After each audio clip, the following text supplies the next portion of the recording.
Case ட்ரபிள்னால பயங்கரமா அவசரப்படுறீங்களா? அதுக்கு எளிமையான தீர்வு தேடிக்கிட்டு இருக்கிறீங்களா? நிச்சயமாக ஒரு எளிமையான தீர்வு உங்களுக்கு இதுல கிடைக்கும்.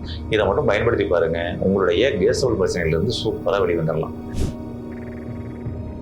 சீனி வரைக்காயை சாப்பிட்டா கேஸ் பிடிச்சிருது, உருளைக்கிழங்கை சாப்பிட்டா கேஸ் பிடிச்சிருது, சுண்டக்கடலையை சாப்பிட்டா கேஸ் பிடிச்சிருது. இதை இனிமேல் தொடவே கூடாதுன்னு சொல்லிட்டு பல உணவு முறைகளை தூக்கி ஓரம் கட்டிருக்கக்கூடிய சூழல் தான் இன்னைக்கு நிறைய பேருக்கு ஏற்பட்டிருக்குது. பொதுவாங்க இந்த கேஸ் ட்ரபிள், கேஸ் வாயு உணவுகள்னு சொல்லிட்டு நீங்க சாப்பிட்றீங்க இல்லையா, இதெல்லாம் வாயுவை உண்டு பண்ணுதான் அப்படின்னு பார்த்தோம்னா அதான் கிடையாதுங்க. இந்த உதடு மூடி சாப்பிட்ற பழக்க வழக்கத்துக்குள்ள நீங்க மாறிட்டீங்கன்னா ஒண்ணு போதுங்க, உங்க உடம்புக்குள்ள கேஸே ஃபார்ம் ஆகாது. நீங்க கேஸே ஃபார்ம் ஆகக்கூடாது என் உடம்புக்குள்ள நீங்க நினைக்கிறீங்கன்னா உடனடியா இந்த நொடியிலிருந்து நீங்க மாற்றத்தை கொண்டு வாங்க. இனிமேல் நான் சாப்பிடக்கூடிய ஒவ்வொரு உணவுகளும் உதடு மூடி தான் சாப்பிடுவேன்னு சொல்லி முடிவுக்குவாங்க. அப்ப நீங்க உதடு மூடி நீங்க சாப்பிடும் பொழுது என்ன நடக்கும் அப்படின்னு சொல்லி சொன்னோம்னா, ஆனா நாம என்ன பண்ணுவோம்னா சாப்பிட்டுக்கிட்டு இருக்கும் பொழுது என்ன பண்ண அடுத்து அங்க என்ன வச்சிருக்காங்கன்னு பார்த்தியா, அடுத்த ரவுண்ட் அதை போயிட்டு வந்துடுறேன்னு சொல்லிட்டு என்ன பண்ணுவோம்னா டிஸ்கஸ் பண்ணிக்கிட்டே அங்க வந்து சாப்பிட்டுக்கிட்டு இருக்கோம். அப்ப சாப்பிட்டதுக்கு அப்புறம் மூமெண்ட்ஸே இல்லை அப்படின்னு சொல்லி சொன்னோம்னா அதுவும் அந்த இடத்துல தேக்கமாயிரும். அதான் ஒரு விஷயம்.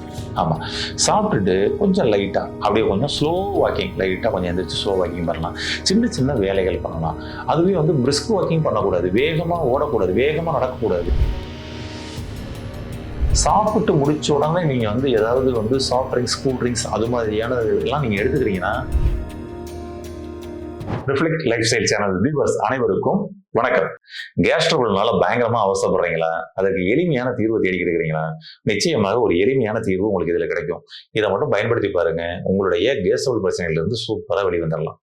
இன்னைக்கு கேஸ் ட்ரபிள் பிரச்சனைனால பல மக்கள் அவசரப்பட்டு இருக்கிறாங்க. என்ன பண்ணாலும் இது சரியாக மாட்டேங்குதுங்க அப்படின்றாங்க. நான் என்ன உணவு முறைகளை மாத்துறது, என்ன மாதிரியான மாற்றங்களுக்குள்ள நான் வர்றதுன்னு சொல்லிட்டு பெரிய புலம்பல்கள் இருக்குது. சீனி வரைக்காயை சாப்பிட்டா கேஸ் பிடிச்சிருது, உருளைக்கிழங்கை சாப்பிட்டா கேஸ் பிடிச்சிருது, சுண்டக்கடலையை சாப்பிட்டா கேஸ் பிடிச்சிருது. இதை இனிமேல் தொடவே கூடாதுன்னு சொல்லிட்டு பல உணவு முறைகளை தூக்கி ஓரம் கட்டிருக்கக்கூடிய சூழல் தான் இன்னைக்கு நிறைய பேருக்கு ஏற்பட்டிருக்குது. பொதுவாங்க இந்த கேஸ் ட்ரபிள், கேஸ் வாயு உணவுகள்னு சொல்லிட்டு நீங்க சாப்பிட்றீங்க இல்லையா, இதெல்லாம் வாயுவை உண்டு பண்ணுதான் அப்படின்னு பார்த்தோம்னா அதான் கிடையாதுங்க. வாயுவை உள்ளுக்குள்ள இருக்கிற வாயுவை வெளியில கொண்டு வரக்கூடிய வேலை தான் நடக்குது.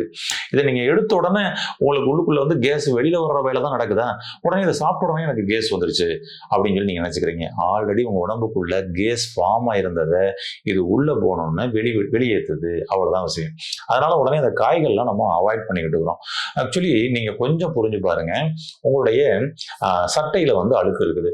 இந்த சட்டையில உள்ள அழுக்க நீங்க சோப்பு போட்டீங்கன்னா என்ன ஆகும்? அழுக்கெல்லாம் போகும். இப்ப நீங்க அதை இந்த சோப்பு என்னன்னு தெரியலப்பா, அந்த சோப்பை போட்டாலே அழுக்கா வருதுப்பா சட்டையில இருந்து அப்படின்னா எப்படி? சட்டைக்குள்ள உங்களுக்கு கண்ணுக்கு தெரிந்தும் தெரியாமலும் அழுக்கு இருந்தா சோப்பு போட்டா வெளியேறதான் செய்யும். அது மாதிரி உங்க உடம்புக்குள்ள உங்களுக்கு தெரிஞ்சும் தெரியாமலும் கேஸ் தேங்கி இருந்துச்சுன்னா அதை வெளியேற்றுறதுக்கான உணவு தான் அந்த கேஸ் உணவுகள். ஓகேங்களா? ஆமா, அந்த வாயு காய்கள் உணவு. கடைசியில் வாயு காய்களையே டோட்டலா அவாய்ட் பண்ணி வச்சுக்கிறோம். அதுதான் உண்மை. அதனால இந்த வாயு காய்கள் நீங்க வந்து தாராளமாக எடுத்துக்கலாம். அது கூடவே சேர்ந்து கொஞ்சம் பெப்பர்லாம் கொஞ்சம் ஆட் பண்ணி எடுத்துக்கோங்க. என்ன மாற்றம் நடக்குன்னு பாருங்களேன். அது கேஸை வெளியேற்றுறது மட்டும் இல்லை, திரும்பவும் வந்து வராமல் பண்ணக்கூடிய வேலையும் பண்ணும். ஏன்னா இது எடுத்தாலே வருது, திரும்ப திரும்ப வந்துகிட்டே இருக்குன்னு நீங்க ஃபீல் பண்றீங்க. அதான் வராமல் இருக்கணும் அப்படின்னு சொல்லி சொன்னோம்னா அப்ப கொஞ்சம் பெப்பர் ஆட் பண்ணி சாப்பிடுங்க. ஒண்ணு. அடுத்தது, நீங்க இந்த உதடு மூடி சாப்பிடுற பழக்க வழக்கத்துக்குள்ள நீங்க மாறிட்டீங்கன்னா ஒண்ணு போதுங்க, உங்க உடம்புக்குள்ள கேஸே ஃபார்ம் ஆகாதுங்க. நீங்க கேஸே ஃபார்ம் ஆகக்கூடாது என் உடம்புக்குள்ள நீங்க நினைக்கிறீங்கன்னா உடனடியா இந்த நொடியிலிருந்து நீங்க மாற்றத்தை கொண்டு வாங்க. இனிமேல் நான் சாப்பிடக்கூடிய ஒவ்வொரு உணவுகளும் உதடு மூடி தான் சாப்பிடுவேன்னு சொல்லி முடிவுக்குவாங்க. அப்ப நீங்க உதடு மூடி நீங்க சாப்பிடும் பொழுது என்ன நடக்கும் அப்படின்னு சொல்லி சொன்னோம்னா, தேவையில்லாத காத்துகள் முதல்ல உள்ள போகாது. உங்களுடைய உமிழ்நீரில் இருக்கக்கூடிய அனைத்து அந்த என்சைம்ல எல்லாம் வந்து அந்த 100% அதோட என்சைம்ஸ் முழுசா உங்களுடைய உணவோடு கலக்கப்படும். அதாவது ஃபாரின்ல இருந்து வெள்ளைக்காரங்க வந்து நம்ம கிட்ட இருந்து கத்துட்டு போயிட்டு அதுல இப்ப சில பேர், அதாவது நிறைய பேர் ரொம்ப பக்காவா கடைபிடிக்கிறாங்க. நீங்க ஏதாவது ஒரு ஹோட்டல்ல தங்கியிருந்தீங்கன்னா நீங்க அங்க பார்க்கலாம். சில ஃபாரினர்ஸ் யாராவது வந்தாங்கன்னு வச்சுக்கோங்களேன், அவங்க சாப்பிடும் பொழுது கொஞ்சம் அவங்க டேபிள்ல அவங்க சாப்பிடக்கூடிய முறையை பாருங்களேன். அங்க பாத்தீங்கன்னா தட்டுல, அதாவது தட்டு பெருசா இருக்கும், ஆனா அதுல பீசஸ் வந்து பாத்தீங்கன்னா கம்மியா இருக்கும் ஃபர்ஸ்ட். ஏன்னா ஆமா, தட்டு பெருசா இருக்கும், பீசஸ் கம்மியா இருக்கும். ஆமா, ஆனா அதே நம்ம தட்டை பாருங்க, ஆகா இன்னைக்கு ஃப்ரீயா போடுறாங்கடா பஃபே அப்படின்னு சொல்லிட்டு ஃபுல் ரவுண்ட் ஒரு பிளேட் எல்லாத்துலயும் வையின்னு சொல்லி வாங்கிட்டு வந்து பக்கத்துலயே நம்ம உட்காந்துருப்போம். அவன் நம்ம தட்டை பார்ப்போம். கரெக்டுங்களா? ஆமா. நம்ம இப்ப பாருங்க, கேஸ் ஃபார்ம் ஆகாம இருக்கணும்னா இப்ப அவன் சாப்பிடக்கூடிய அந்த முறையே வேற வழியே இல்லை, நம்ம காப்பி அடிச்சாகணும். ஏன்னா அவன் நம்ம கிட்ட இருந்து காப்பி அடிச்சுட்டு போனதுதான். அதனால ஏதோ வெள்ளைக்காரங்க பண்றதை நாம கடைபிடிக்கிற மாதிரிலாம் நீங்க யோசிக்காதீங்க.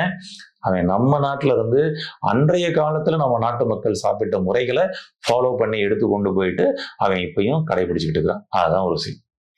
அடுத்து வந்து பாத்தீங்கன்னா, அவன் வந்து ஒரு ஃபோக் வச்சு அப்படியே கொஞ்சம் லைட்டா எடுத்து சாப்பிட்டு அப்படியே கொஞ்சம் உதடு மூடி மென்னுகிட்டே இருப்பான் கொஞ்ச நேரத்துக்கு. நீங்க கவனிச்சு பார்த்தீங்கன்னா தெரியும். அப்படின்னு உதடு மூடி அந்த மென்னுகிட்டே இருப்பான். ஸ்வைப் அப்படியே சிப் பண்ணி அந்த சாரை கொஞ்சம் கொஞ்சமா உறிஞ்சு குடிச்சுக்கிட்டு இருப்பான். நம்ம அப்படியே பாருங்களேன், நம்ம அப்படி கிடையாது. நம்ம என்ன பண்றோம், அப்படியே எடுத்து லபக்குன்னு சொல்லி உள்ள முழுங்குறோம். உள்ள முழுங்க முடியலன்னா கூட ஸ்பூனை வச்சு உள்ள குத்தி விட்டுறோம். அது மாதிரி வந்து உணவுகளை சாப்பிட்டுக்கிட்டு இருக்கோம். அடுத்தது என்ன பண்ணிக்கிட்டு இருக்கிறோம், அவன் சாப்பிட்றான்ல அந்த சமயம் பேச மாட்டான். அதாவது வாயில வந்து ஒரு சிப் எடுத்து வச்சுட்டான்னா அப்ப பேசவே மாட்டான், சாப்பிட்டுட்டே இருப்பான். பக்கத்துல யாராவது இருக்கிறாங்க பேசணும்னா அதை முழுங்கினதுக்கு அப்புறம் தான் பேசுவோம். ஆனா நாம என்ன பண்ணுவோம்னா, சாப்பிட்டுக்கிட்டு இருக்கும் பொழுதே என்ன பண்ண, அடுத்து அங்க என்ன வச்சிருக்காங்கன்னு பாத்தியா, அடுத்த ரவுண்ட் அதை போயிட்டு வந்துடுறேன்னு சொல்லிட்டு என்ன பண்ணுவோம்னா டிஸ்கஸ் பண்ணிக்கிட்டே அங்க வந்து சாப்பிட்டுக்கிட்டு இருக்கோம். இன்னைக்கு நிறைய மீட்டிங்கே வந்து பாத்தீங்கன்னா டின்னர் மீட்டிங்கு, பிரேக்ஃபாஸ்ட் மீட்டிங்கு, லஞ்ச் மீட்டிங்னு சொல்லிட்டு ஃபுட்டோட பண்ணக்கூடிய ஒரு மீட்டிங்னு சொல்லிட்டு சாப்பிட்டுக்கிட்டே பேசக்கூடிய ஒரு பழக்க வழக்கம் தான் இப்ப இங்க ட்ரெண்ட் ஆயிருக்குது. இதெல்லாம் கேஸ் ஃபார்ம் ஆகுங்க. அதனால நீங்க ஏதோ சாப்பாடுல நான் இதை சாப்பிட்டுட்டேன், அந்த காயை சாப்பிட்டுட்டேன், இந்த காயை சாப்பிட்டேன், அதனாலதான் கேஸ் பிடிச்சு நீங்க நினைக்கிறீங்க. கிடையாது. உணவை சாப்பிடக்கூடிய முறையை மாத்துங்க, அவ்வளவுதான் மேட்ரு. அப்ப உதடு மூடி மென்னு அரைச்சு கூழாக்கி ஜூஸ் பண்ணி உள்ள உறிஞ்சி குடிச்சு சாப்பிட்டீங்கன்னா கேஸே ஃபார்ம் ஆகாதுங்க. இப்ப இருந்து இந்த மாற்றத்தை கொண்டு வந்து பாருங்களேன், அருமையான மாற்றம் வரும். ஏன்னா நீங்க அப்படி வாயை திறந்து சாப்பிடும் பொழுது உங்களுக்கு வெளியில இருந்து தேவையில்லாத காத்து உள்ள போறது உங்களுடைய உமிழ்நீரோட தன்மையவே மாத்திருது. உள்ளுக்குள்ள போய் அங்க ஹைட்ரோகுளோரிக் அமிலத்தோட தன்மையவே மாத்துது. இன்னும் செரிமானம் பண்ணக்கூடிய ஹார்மோன்களான பித்த நீர், கணைய நீர், இன்டெஸ்டினல் ஜூஸ்னு எல்லாரோட தன்மையும் மாத்துது. அப்ப இது என்ன பண்ணும், இது கெட்ட குளுக்கோஸ் தான் உண்டு பண்ணும். நல்ல குளுக்கோஸ் எப்படி உண்டு பண்ணும்? சரிங்களா? இப்படி தேவையில்லாத காத்து கலக்கப்பட்டது இது கெட்ட குளுக்கோஸ் உண்டு பண்ணும். உடம்புல நீங்க பாருங்க, வெளியிலிருந்து எந்த ஒன்னையும் நேரடியாக உள்ள அனுப்பவே மாட்டாரு. எல்லாம் பக்காவா செக் பண்ணி தான் உள்ள அனுப்புவார். அப்படி ஒரு உடம்பை வந்து இறைவன் வந்து கொடுத்து அனுப்பிச்சிருக்காரு. நீங்க மூக்கு வழியா காத்தை சுவாசிக்கிறீங்கன்னா அதை ஃபுல்லா செக் பண்ணி ஸ்கேன் பண்ணி தான் உள்ள லங்ஸுக்குள்ள போகும். ஸ்கின் வழியே சுவாசிக்குது. பாருங்க, நீங்களா உள்ள செலுத்தா கஷ்டப்படணும், ஆனா அதுவா உள்ளுக்குள்ள சுவாசிச்சுக்கிட்டு இருக்குது. அப்ப எவ்வளவு ஃபில்ட்ரேஷன் பண்ணுது. ஆனா நம்ம அசால்ட்டா வாயை திறந்து டக்குன்னு காத்து அங்கனக்குள்ள நல்ல காத்து இருக்கா கெட்ட காத்து இருக்கா எதுவும் தெரியாது, அப்படியே உள்ள முழுங்கிக்கிட்டே இருக்கிறமே, அது என்ன பண்ணும், அது நம்ம உடம்புக்குள்ள நோயை உண்டு பண்ணும். அவ்வளவுதாங்க. இது ஒரு மெயினான ஒரு விஷயம். இதுதான் அங்க அந்த கெட்ட காத்து கேஸா ஃபார்ம் ஆகி என்ன பண்ணுது, உடம்புல எங்கெல்லாம் கேப் இருக்கோ அங்க போய் தேங்க ஆரம்பிச்சிருது. இது ஒரு மெயினான விஷயம். அடுத்தது, நம்ம சாப்பிட்டோம் அப்படின்னோம்னா சாப்பிட்டதுக்கு அப்புறம் நிறைய பேர் மூமெண்ட்ஸே இல்லாம இருப்பாங்க. அப்ப சாப்பிட்டதுக்கு அப்புறம் மூமெண்ட்ஸே இல்லை அப்படின்னு சொல்லி சொன்னோம்னா அதுவும் அந்த இடத்துல தேக்கம் ஆயிரும். அதான் ஒரு விஷயம். ஆமா, சாப்பிட்டுட்டு கொஞ்சம் லைட்டா அப்படியே கொஞ்சம் ஸ்லோ வாக்கிங், லைட்டா கொஞ்சம் எந்திரிச்சு ஸ்லோ வாக்கிங் பண்ணலாம். சின்ன வேலைகள் பண்ணலாம். அதுவே வந்து பிரிஸ்க் வாக்கிங் பண்ணக்கூடாது, வேகமா ஓடக்கூடாது, வேகமா நடக்கக்கூடாது, வேகமா கூட வேலை பார்க்கக்கூடாது. சரிங்களா? அது என்ன செரிமானம் பண்றதுன்ற வேலையை பண்ணிட்டு இருக்குல்ல, அதனால மிதமான ஒரு ஸ்லோ வாக்கிங் பண்ணலாம். அது இன்னைக்கு நிறைய பேர் பண்றது இல்லை. ஒண்ணு. அடுத்தது, சாப்பிட்டு முடிச்ச உடனே நீங்க வந்து ஏதாவது வந்து சாஃப்ட் ட்ரிங்க்ஸ், கூல் ட்ரிங்க்ஸ் அது மாதிரியான எல்லாம் நீங்க எடுத்துக்கிறீங்கன்னா கன்ஃபார்மா கேஸ் ஃபார்ம் ஆகுங்க. வேற வழியே கிடையாது. கன்ஃபார்மா கேஸ் ஃபார்ம் ஆகும். அப்ப என்ன பண்ணணுங்க, சாப்பிட்டு முடிச்ச உடனே ஹாட் வாட்டர், வார்ம் வாட்டர் நீங்க எடுத்து பாருங்க. அது கேஸ் ஃபார்ம் ஆகாம நம்ம தப்பிக்கிறதுக்கு வழிவகுத்து கொடுக்கும்.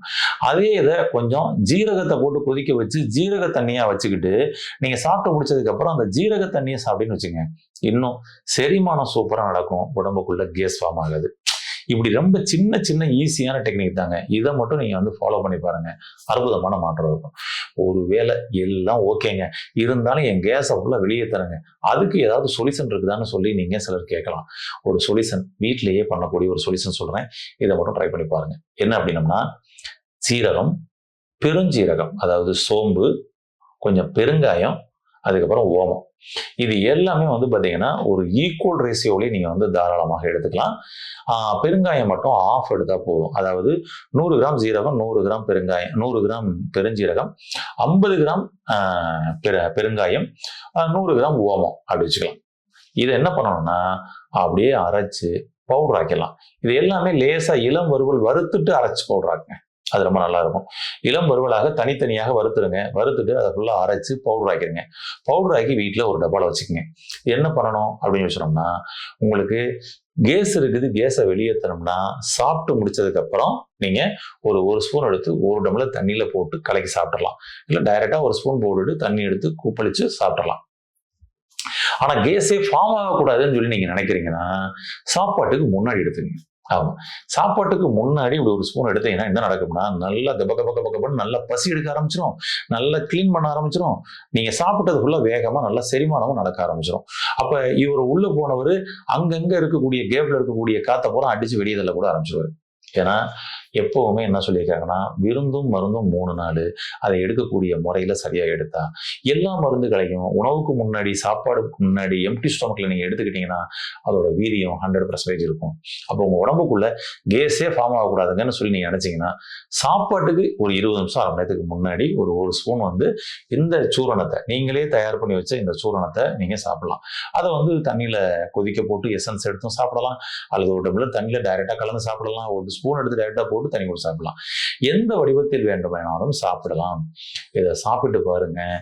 வித்தின் 1 வீக்ல ஒரு மிகப்பெரிய மாற்றம் தெரியும். உங்க உடம்புல இருக்கக்கூடிய கேஸ் எல்லாம் வெளியேறி உடம்பு லேசா இருக்குதுங்க, காத்தா இருக்குதுங்க, இப்ப ரொம்ப ஃப்ரீயா இருக்குதுங்க, இல்லைன்னா இறுக்கமா இருக்கும் அப்படின்லாம் சொல்லிக்கிறீங்க. அதெல்லாம் இப்ப ஃப்ரீ ஆயிடுச்சுங்கன்னு சொல்லிட்டு உங்களாலேயே ஃபீல் பண்ண முடியும். அதனால எளிமையான ஒரு டிப்ஸ், இதை பயன்படுத்தி உங்களுடைய உடலில் இருக்கக்கூடிய வாயு பிரச்சனையை போக்கி வாழ்நாள் முழுவதும் ஆரோக்கியமாக வாழ வாழ்த்துக்கள். நன்றி.